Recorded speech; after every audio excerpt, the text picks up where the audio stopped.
समृद्ध भारत बनवण्यासाठी आम्ही हा छोटासा प्रयोग बनवलेला आहे।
आम्ही हे सेंद्रिय खत बनवले। त्यामध्ये पालापाचोळा, शेण, भाजीपाला, फळांची साले, घरातील कचरा व घराबाहेरील कचरा, शिळणे इत्यादी कचरा सगळा गोळा करून आम्ही हे सेंद्रिय खत तयार करीत आहोत।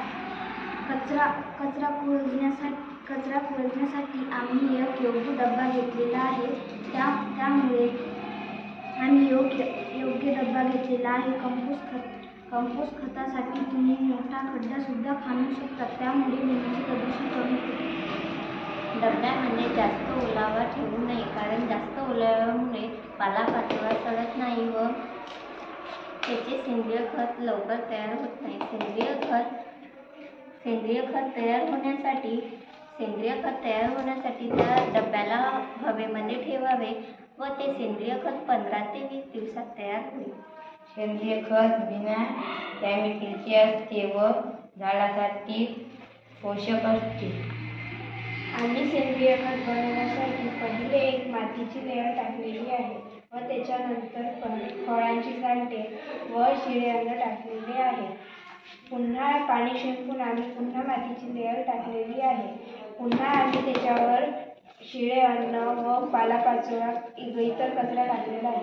घराबाहेरील कचरा इकडे तिकडे न पडून राहावा म्हणून आम्ही सेंद्रिय खत बनवत आहे। सेंद्रिय खत शेतीमध्ये खूप जास्त प्रमाणात वापरले जाते, कारण शेतीमधील मातीची निर्मिती पुन्हा व्हावी म्हणून सेंद्रिय खताचा वापर केला जातो व सेंद्रिय खतामुळे शेतीमध्ये भरपूर पीक होते।